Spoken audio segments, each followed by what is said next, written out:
नमस्कार, स्वागत है आप सबका हमारे खास कार्यक्रम आज की चर्चा में। मैं हूं कवींद्र और आज बात करेंगे कि कोरोना यानी कि कोविड-19 की उत्पत्ति कहां पर हुई और इसको लेकर दुनिया भर में सवाल खड़े हो रहे थे और इसे लेकर डब्ल्यूएचओ ने एक कमेटी बनाई और उसने चीन का दौरा किया। हालांकि अब तक दुनिया भर में हर रोज मरने वालों की संख्या बढ़ रही और यह आंकड़ा 25 लाख को पार कर चुका है।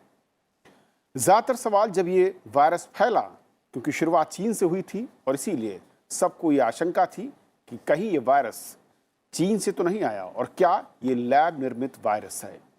डब्ल्यूएचओ की टीम ने इसी साल 2021 में जनवरी में चीन के संस्थान के अलावा अस्पताल, अनुसंधान संस्थानों और महामारी के दौरान जिन शहरों में यहाँ से शुरुआत हुई थी वहाँ का दौरा किया। टीम में 10 देशों के एक्सपर्ट शामिल थे और इस एक पूरे के पूरे जो कहा जाए इंडिपेंडेंट जांच की अपील चीन लगातार खारिज करता रहा था, लेकिन इसके बावजूद डब्ल्यूएचओ की टीम ने दौरा किया और डब्ल्यूएचओ की टीम ने 14 जनवरी से 10 फरवरी तक चीन के वुहान शहर का दौरा किया, अलग अलग लोगों से मिले, लैब का इंस्पेक्शन किया। लेकिन जो अब रिपोर्ट डब्ल्यूएचओ ने सामने रखी है उसे लेकर दुनिया के कई देशों ने सवाल खड़े किए हैं, क्योंकि रिपोर्ट ये कंफर्म नहीं कर पा रही कि इस वायरस की शुरुआत क्या लैब से हुई, क्या चीन से हुई या फिर ये किसी पशु या पक्षी के जरिए मनुष्य तक फैली और संक्रमण कहां से शुरू हुआ। आज बात इसी रिपोर्ट की और इस रिपोर्ट के बाद दुनिया भर में उठ रहे सवालों की। हमारे साथ दो बेहद खास मेहमान जुड़ रहे हैं आज इस चर्चा में, जिनका मैं परिचय करा देता हूं। हमारे साथ पूर्व राजदूत विष्णु प्रकाश सर हैं। सर, बहुत स्वागत आपका। हमारे साथ डॉक्टर रमन आर गंगाखेडकर साहब हैं। सर, बहुत स्वागत आपका। सबसे पहले मैं विष्णु सर आपसे समझना चाहूँगा कि जिस तरीके की रिपोर्ट है, और हालांकि इस जांच टीम के जब दौरा शुरू हुआ था उससे पहले भी बहुत सारे सवाल दुनिया भर में इसे लेकर पूछे जा रहे थे। उसके बाद चीन की तरफ से आपत्तियाँ आई, देरी हुई काफ़ी ज़्यादा, लेकिन अब जो रिपोर्ट मैं कहूँ कि जो पूरा एक कंक्लूजन है उसे लेकर आपकी राय क्या है और कैसे इसे देखते हैं आप? चीन के मंसूबे शुरू से ही नापाक रहे हैं। चीन कहता कुछ है, करता कुछ है, और जो चीन कर रहा है वो शेडो बॉक्सिंग है इंग्लिश में, जिसको शायद प्रतिबिंब के साथ बॉक्सिंग कहा जाता है। इन्होंने सफेदी तो पहले ही पोत दी थी, अब नाटक हो रहा है। देखिए, अक्टूबर नवंबर 2019 में ये सबसे पहले सामने आई थी ये पेंडेमिक या कोविड-19 की घटनाएं, और अब हो गया था फरवरी 2021 जब टीम गई है। 15 महीने में क्या कुछ बचा वहाँ? वो तो चीन तो ऐसा है, मैंने चीन में पोस्टिंग की है कि रातों रात एक कोई कस्बा हो, कोई इमारत हो, वो रातों रात गायब हो जाती है और 15 महीने नामो निशान कुछ नहीं बचा। और अब वो कह रहे हैं कि अभी भी कह रहे हैं कि उन्होंने रॉ डेटा देने से इनकार कर दिया, उन्होंने हर तरह की मुश्किलातें पैदा की। तो ये एक सिर्फ नाटक रचा जा रहा है दुनिया को दिखाने के लिए, और कुछ नहीं है। और कुछ टीम मेंबर्स जो गए थे, क्योंकि वो बड़े रिस्पेक्टेड लोग हैं, उन्होंने कुछ नहीं तो ये भी कहा है कि राजनीतिक दबाव भी था। ये माना है कि हमने बदला नहीं है, पर राजनीतिक दबाव था। और डॉक्टर टेड्रोस के बारे में जो भी कहा जाए वो कम है। वो महान हस्ती हैं जिन्होंने कि पिछले साल जब उनको कुछ पता ही नहीं था कि कोविड में क्या हो रहा है, क्या हकीकत है, चीन को पारदर्शिता का सर्टिफिकेट दिया था। तो ये खिलाड़ी हैं इसमें। और इन्होंने ये भी हकीकत है कि यूएन सिक्योरिटी काउंसिल में इसकी जिक्र नहीं होने दिया था, बातचीत नहीं होने दी थी। तो ये हम एक खेल देख रहे हैं और इससे ज़्यादा कुछ नहीं है मेरे ख्याल। ओके, विष्णु सर मैं लौटता हूँ। खेदकर सर, मैं आपसे समझना चाहूँगा, लेकिन उससे पहले अगर मैं दर्शकों को दिखा पाऊँ कि क्या बड़े फाइंडिंग्स हैं जो साफ तौर पर इस रिपोर्ट में कहा गया है। मैं 2-3 पॉइंट उनका जिक्र करना चाहता हूँ कि प्रयोगशाला से लीक होने की आशंका है, लेकिन कोई भी तथ्य या सबूत या इस तरीके के संकेत नहीं मिलते हैं। दूसरा जो बयान है वो मुझे ज़्यादा महत्वपूर्ण लगता है, जहाँ पर जो महानिदेशक है डब्ल्यूएचओ के, खेदकर सर, वो कहते हैं कि वायरस लैब से लीक हुआ, इसे लेकर हमें और ज़्यादा डेटा चाहिए, वो चीन की ओर से नहीं मिला। अब सवाल ये है कि 15 महीने का वक्त, जैसा कि विष्णु सर कह रहे हैं, ये एक पर्याप्त समय होता है जब आप किसी भी तरीके के साक्ष्य को, अगर वो वायरस लैब ओरिएंटेड है, उसको आप मिटा सकते हैं, या उसके बाद भी कहीं कोई चांस बचता है उसे पकड़ने का, उसके सोर्स तक पहुंचने का? ये तो बहुत कठिन होता है, जैसा सर ने बताया ना। आपको अगर तकरीबन 1.25 महीना से ज़्यादा टाइम गया है, आपको पता था कि लोग इन्वेस्टिगेशन मांग रहे हैं, हमारे यहाँ आने वाले हैं। हमको भी पता है कि चाइना की गवर्नमेंट कितनी ओपेक रहती है ना। ये बोलने के लिए उन्होंने इतना टाइम लगाया, तकरीबन 1.5 महीने का, कि उनके यहाँ कोविड हो रहा है करके। वो सारे WHO को बताने के लिए पहले इनकार करते थे।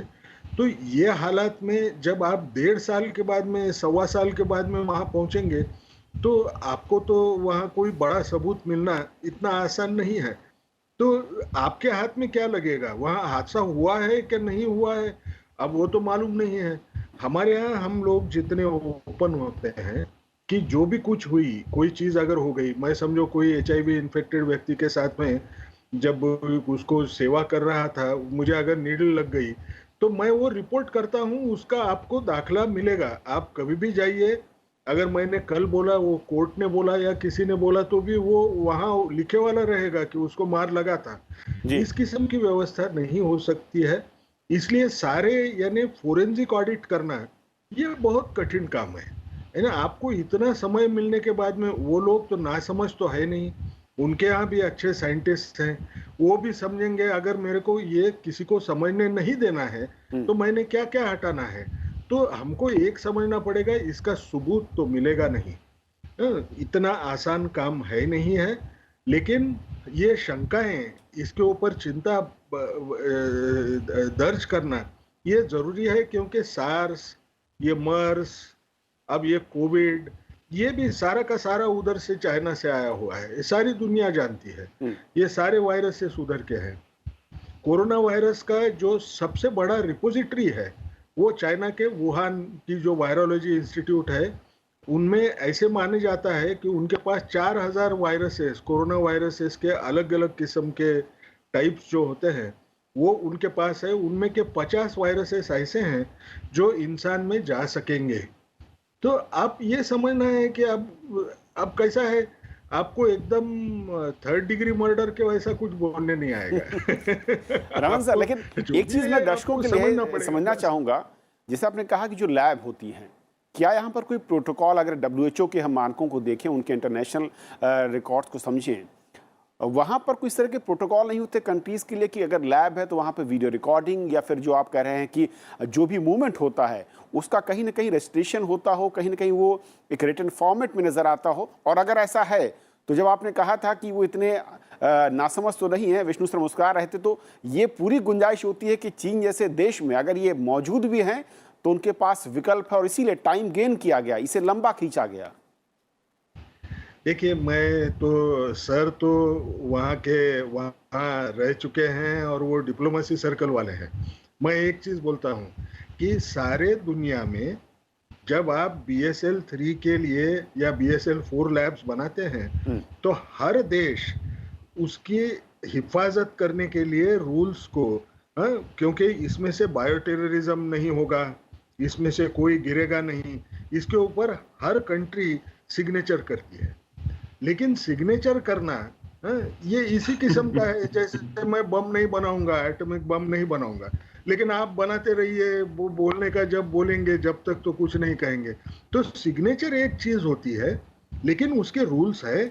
आइडियली हर चीज मिलना चाहिए, लेकिन हमको ये भी समझना पड़ेगा जो लैब में इस किस्म के हादसे होते हैं, एक्सीडेंट्स होते हैं, तो ये कॉमन ह्यूमन टेंडेंसी भी होती है कि उसको छुपा के रखना, क्योंकि कोई तो मुझे मार डालेगा, कोई कुछ करने नहीं देगा। आप इसके इम्प्लीकेशन समझ लीजिए, जैसा पोलियो वायरस है, पोलियो वायरस इरेडिकेट हो रहा है करके बोल रहे हैं। स्मॉल पॉक्स है, स्मॉल पॉक्स का वायरस अब 2 सिर्फ लैब में आगे अगर कुछ गड़बड़ हुई तो उसके ऊपर हमको जल्द से जल्द लड़ाई करने के लिए कुछ चाहिए करके 2 लैब्स में सिर्फ दुनिया के उन्होंने स्मॉल पॉक्स वायरस रखा हुआ है। अब समझ लीजिए आप वहाँ काम कर रहे हैं, छोटी सी गलती कुछ हो गई, भले वायरस नहीं गिरा होगा, तो वो लिखने को वो देश भी डरेगा लैब वाले भी डरेंगे, क्योंकि सारे लोग आपके ऊपर सवालिया निशान लगाएंगे। तो इस किस्म का अप्रोच तो होता है, लेकिन अब ये भी समझना है कि जनरली लिखे जाता है, गलती छुपाना इतना आसान नहीं है, लेकिन समय इतना गया है कि गलती छुपाना आसान नहीं है। उसके लिए उन्होंने अलग अलग रास्ते भी बना लिए। चाइना में जब ये उनका तो लॉकडाउन बहुत सीवियर रहता है, तो उनके यहाँ जब भी हुआ उन्होंने करोड़ों लोगों की टेस्ट की, अगर एक आध दो आदमी को हुआ करके पता चला तो उस पीरियड के बीच में आपने अगर पढ़ा होगा, उन्होंने कहना शुरू कर दिया कि मेरे यहाँ ना वो जो कोल्ड फूड जो आता है बाहर से, सी फूड, उसके अंदर भी ये विषाणु पाया जा रहा है, जबकि इनके पास पूरा कंट्रोल हो चुका था।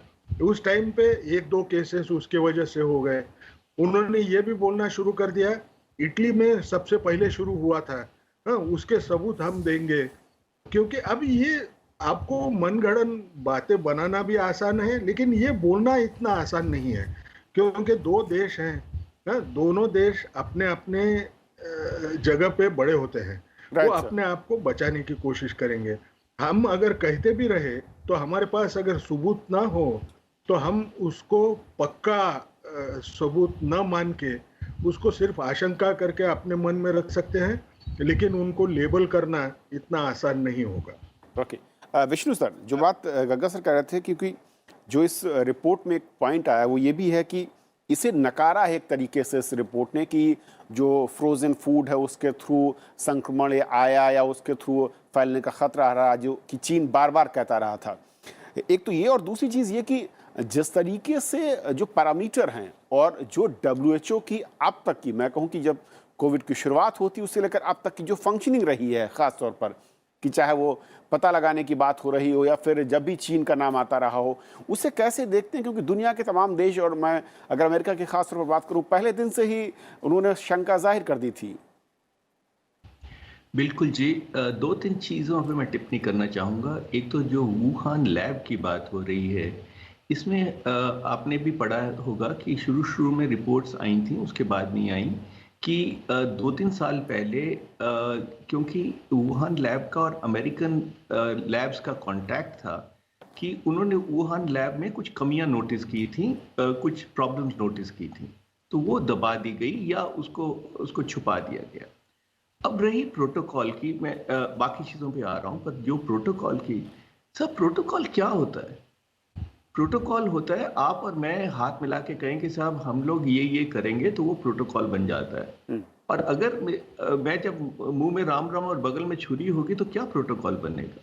ये तो वो देश है जिसके विदेश मंत्री ने जुलाई में पिछले कहा था, जब ये कुछ अमेरिका और बाकी थिंक टैंक से बात कर रहे थे, कि चीन के 5000 साल के इतिहास में इनमें तो कोई अग्रेसिव डीएनए है ही नहीं, और चीन तो लगातार शांति और अमन की तरफ ही बढ़ता जा रहा है। और मार्च में, इसी मार्च में वांगी साहब ने दोबारा कहा था कि भारत और चीन तो बहुत दोस्त हैं, पार्टनर हैं, हमें तो कोई फर्क है ही नहीं। और लद्दाख में क्या हुआ, वो तो भारतीयों की गलती है।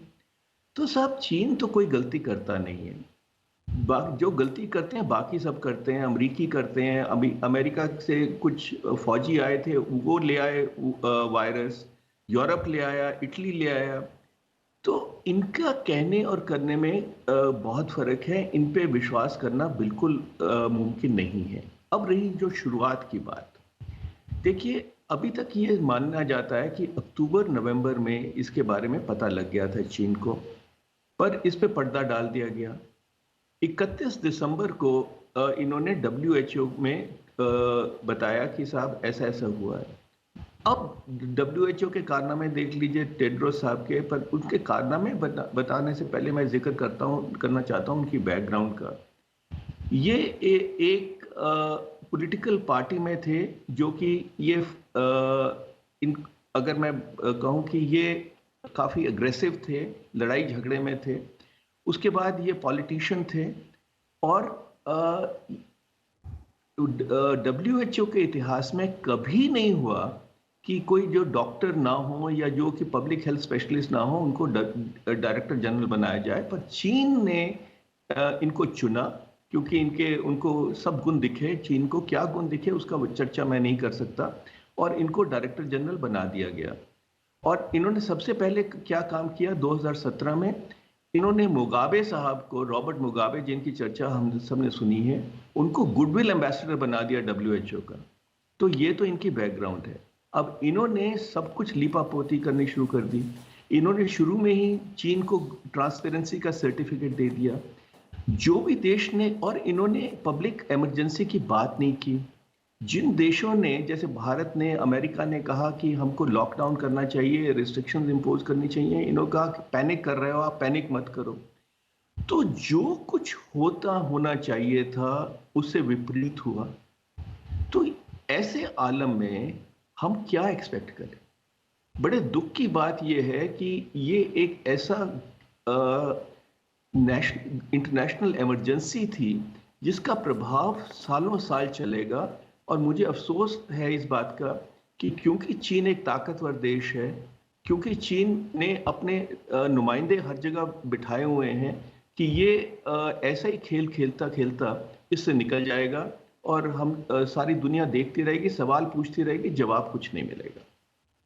गंगाखेडकर सर, तो क्या ये माना जाए फिर कि ये जो सवाल जो है अनआंसर्ड रहेगा कि आया कहाँ से कोरोना, और अगर इस सवाल का जवाब ढूंढना है तो अगर डब्ल्यूएचओ नाकाम हो जाता है फिर तो किसी के बस की बात नहीं है। मैं सर कह रहा हूँ कि मैं आपसे बिल्कुल सहमत हूँ जी कि जब जज भी चीन है, जूरी भी चीन है, रिजल्ट भी चीन दे रहा है, तो और आपको, मुझे याद है कि जिस भी चीनी साइंटिस्ट ने थोड़ी सी आवाज़ उठाई वो आवाज़ दबा दी गई।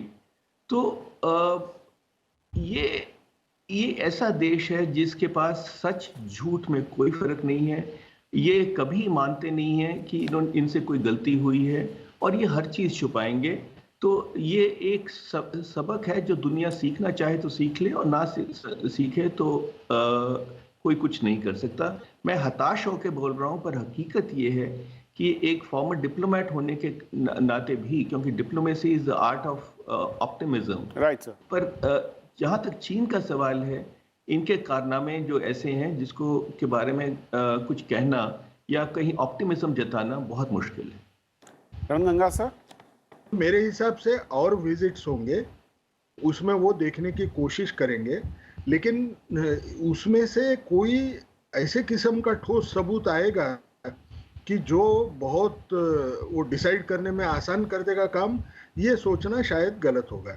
अब इसके दूसरे मायने भी हमने समझना चाहिए। अब जो चीज हो गई उसको तो हम वापस ला नहीं सकते, सारी दुनिया उसको सफर कर रही है। अभी इसका मायना क्या है कि मैंने ये जो सारे दुनिया में जो लैब्स बन रहे हैं उनके ऊपर कैसे नजर रखी जाए, उनको कैसा ऑडिट किया जाए, क्या उसमें से खामियां निकाली जाए, किन देशों को इस किस्म के लैब्स बनाने की परमिशन दी जाए, उसके क्या क्वालिटी के मापदंड रहे हैं, हमको उसमें अगर हम इजाफा कर दें उन किस्म के मेजर्स में तो शायद फायदा हो सकता है। आप एक ढंग से आप देखिए कि हम उसको रोकना ना, उनके खिलाफ न सैंक्शन काम करेंगे न कुछ काम करेगा। जैसे अमेरिका तो कितने सैंक्शंस लगा चुका है पुराने रेजिम में, लेकिन उसका असर तो कुछ हुआ ही नहीं, वो वैसे ही चल रहे हैं, वो भी अपने मन से वैसे ही चल रहे हैं। इसका मायना क्या है, बड़े देशों में रिस्पॉन्सिबल बिहेवियर लाने के लिए हमको क्या क्या उपाय करना पड़ेगा, इसके ऊपर दुनिया को सोचना पड़ेगा। अब डब्ल्यूएचओ कारगर इस टाइम अगर किसी एक व्यक्ति विशेष की वजह से नहीं हो पाई होगी ऐसे हमें लगता है, तो उन्होंने भी इंट्रोस्पेक्शन करना चाहिए कि ऐसे हालात में जो इंटर गवर्नमेंटल बॉडी है डब्ल्यूएचओ, ये जो यूएन एजेंसी है ना, ये सारे देशों की गवर्नमेंट में से रिप्रेजेंटेटिव्स जाके बनाए वाली एक किस्म की सुपर अथॉरिटी करके जैसे रहती है उस जी। किस्म की बॉडी समझी जाती है। उनको भी सोचना पड़ेगा कि ये क्या करना चाहिए। आपको ये हर चीज दावा पक्का हो गया या फेल हो गया इसके ऊपर निर्भर रख के नहीं चलना पड़ेगा। ऐसे समझ के चलना पड़ेगा कि इस किस्म के अगर समझो ये सही था कि ये लैब में बन के बाहर आया था या लैब के एक्सीडेंट में से बाहर आया था, हम्म। तो हमको इससे बचने के लिए क्या क्या करना पड़ेगा, यही एक ढंग सोचने का रह पाएगा। लेकिन मैं ये डिप्लोमेसी में का आदमी नहीं हूँ, तो नहीं, मैं इसका शायद सर जवाब ही बोल पाए मैं इसका जवाब विष्णु सर से जरूर लूंगा। सॉल्यूशंस क्या होते हैं। जो रमन सर कह रहे हैं विष्णु सर, बहुत महत्वपूर्ण है कि अब हम अगर इतिहास से सबक लें और जिस तरीके के सोच और जो मुखौटा नजर आता है कुछ देशों का, जहां पर पूरी की पूरी मानव सभ्यता और उनकी जिंदगी दांव पर नजर आती हो, ऐसे में क्या हमें कुछ नए तरीके से रूल सेट करने पड़ेंगे और बहुत ही कड़े तरीके से, क्योंकि इस बार जिस तरीके से हमने हालात देखे हैं, हो सकता है कि अगली बार हालात इससे ज्यादा कई गुना खराब हों। बिल्कुल जी। पहले तो मैं डॉक्टर रमन को कॉम्प्लीमेंट करना चाहूँगा कि ये डिप्लोमेट तो ये हैं जितनी नफी तोली बात करते हैं। खैर मैं तो फॉर्मर डिप्लोमेट हूँ, तो मैं स्पष्ट बोल सकता हूँ। और ये एक ऐसा समय आ गया है कविंद्र जी, जबकि सारी दुनिया में और ख़ास तौर पे जो प्रजातंत्र हैं उनको बैठ के सोचना पड़ेगा और सोच रहे हैं। अगर देखा जाए पिछले 15 साल में जैसे जैसे चीन की शक्ति बढ़ रही है, जैसे तैसे तैसे हर एक पड़ोसी के साथ, जापान के साथ, ऑस्ट्रेलिया के साथ, कनाडा के साथ, साउथ ईस्ट वियतनाम के साथ, फिलीपींस के साथ, भारत के साथ, हर एक अमेरिका के साथ, हर एक के साथ ये धौंस दिखा रहे हैं। ताइवान को हड़पने की चक्कर में है, हांगकांग में बदलाव कर रहे हैं। तो ये कब तक चलेगा? और कोई कानून इन पे नहीं लागू होते, कोई एग्रीमेंट नहीं होते, कोई ट्रीटीज नहीं होती। तो ये अब विचार हो रहा है, पर मुश्किल ये है कि कुछ देश अभी देखते हैं और आंखें बंद किए हुए हैं कि हमारे साथ नहीं होगा, पर कुछ देशों की आंखें खुल भी गई हैं, जैसे कि जो क्वाड कंट्रीज हैं, फ्रांस है और भी कुछ देश हैं, अब ये समझने लग गए हैं कि ये ऐसे नहीं चलेगा। और जो कानून है, मर्यादा है, उसको इम्प्लीमेंट करने के लिए सब देशों को इकट्ठे होना पड़ेगा। और देश इकट्ठे होंगे ना केवल चीन को धमकाने के लिए नहीं, पर चीन को ये जताने के लिए कि देखिए आप एक बड़े देश हैं, आपको एक मर्यादा के साथ चलना पड़ेगा, इंटरनेशनल नियम का पालन करना पड़ेगा, और धौंस और एग्रेशन का सहारा लेके बाकियों के साथ लड़ाई नहीं करनी पड़ेगी। तो ये अब और कोई तरीका बच नहीं जाता। बस ये है कि कितनी जल्दी ये होता है उतना ही अच्छा होगा दुनिया के लिए। रमन सर, एक आखिरी सवाल सर आपसे कि क्या WHO जैसी संस्था को, और जो इस पूरे की पूरे महामारी के दौरान कहा गया कि एक टूथलेस टाइगर की भूमिका में नजर आई है, उसको कैसे हम मजबूत कर सकते हैं और क्या उसे रिवैम्प करने की एक बार जरूरत है अब? इसमें ये तो सिर्फ WHO का प्रॉब्लम है ऐसे नहीं है, ये सारे UN एजेंसीज में आपको यही प्रॉब्लम नजर आ रहा है। वो बोलने के लिए इंटर गवर्नमेंटल बॉडी बन गई है, लेकिन वो टूथलेस बन चुकी है, क्योंकि ये मल्टीपोलर वर्ल्ड है ऐसा मुझे लगता है। जब वो मल्टीपोलर वर्ल्ड है तो वो एक में को तो चैलेंज कर ही रहे हैं, लेकिन उसके बावजूद वो एक कॉमन मर्यादा या कॉमन गवर्नेंस उसको वो मानेंगे नहीं, क्योंकि ये तो रेस है खुद को असर्ट करने की। अब ऐसे हालत में शायद अपना देश बहुत अच्छा रोल प्ले कर सकता है, क्योंकि हम उस हिसाब से बहुत बैलेंस्ड रहते हैं। हम पहले से भी आपने देखा होगा, हमको लोग बोलते थे ये नॉन अलाइंड वाले मेंबर्स हैं, ये किसी के साथ जाते नहीं, लेकिन हमारी सोच ना एग्रेशन की बहुत ज्यादा नहीं होती है, हम सबको साथ लेके चलने की बात करते हैं।